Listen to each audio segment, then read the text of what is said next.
When you're done with your rough draft, the next step is to make a list of all the colors that are in your print. So you're going to make a list from light to dark. Start with white if you have it. Then I have yellow, light blue, green, and black. I'm going to get 4 pieces of tracing paper for my first 4 layers. I won't need a piece of tracing paper for the black because that'll be the last layer that I create.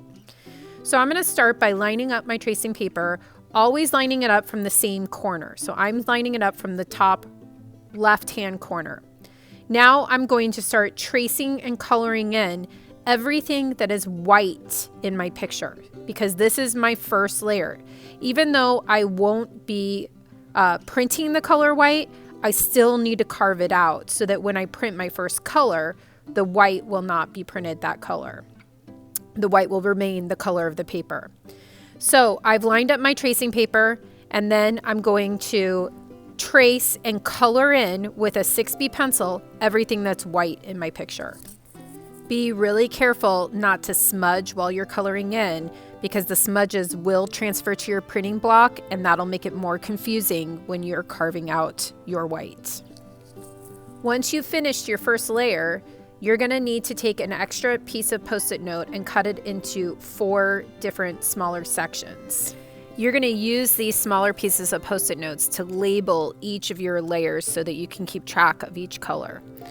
So since I've finished my white layer, I'm now going to take one of my pieces of Post-it note and I'm going to label it with the color white, and then I'm going to stick it onto a part of the layer that does not have any graphite. Again, trying to make sure that I don't smear. Now that I've finished my white layer, the next step is to trace my yellow layer. I want to make sure that I'm lining my paper up in the same corner, so the top left-hand corner, and now I'm going to repeat the same process, but this time I'm tracing and coloring in with my graphite pencil everything that is yellow in my design.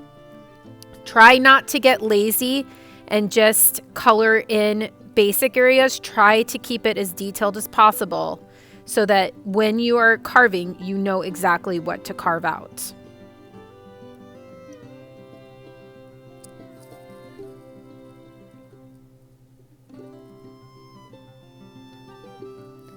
Now that I've traced and colored in everything that is yellow in my design, I'm going to take another small piece of Post-it note and I'm going to layer this layer with the color yellow. Again, try to place it in an area on the tracing paper that doesn't have pencil so that you can avoid smearing. Now that I've completed my yellow layer, the next step is to trace my light blue layer. I'm going to line my tracing paper up in the same corner, the top left-hand corner, and now I'm going to trace and color in everything that is light blue. It's real easy to get lazy when you are coloring in the background.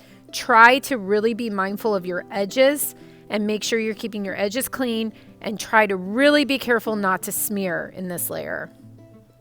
Now I've colored in everything that is light blue in my picture. I'm going to take another piece of Post-it note and I'm going to label this with the light blue color so that, again, I can keep track of which layer is which color.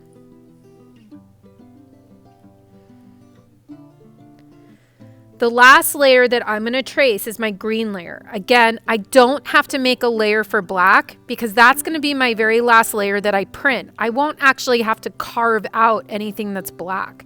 Everything that will be left on my plate at the very end will be the color black, so I don't need to actually trace it.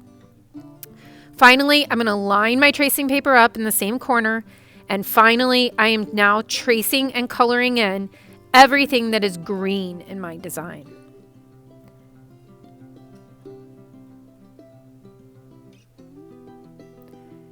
I'm trying to be careful not to smear, and I am finally going to label my last piece of Post-it note with the color green so that I can remember that this is my green layer. Once you've completed all of your layers, you will be ready to start the printing process.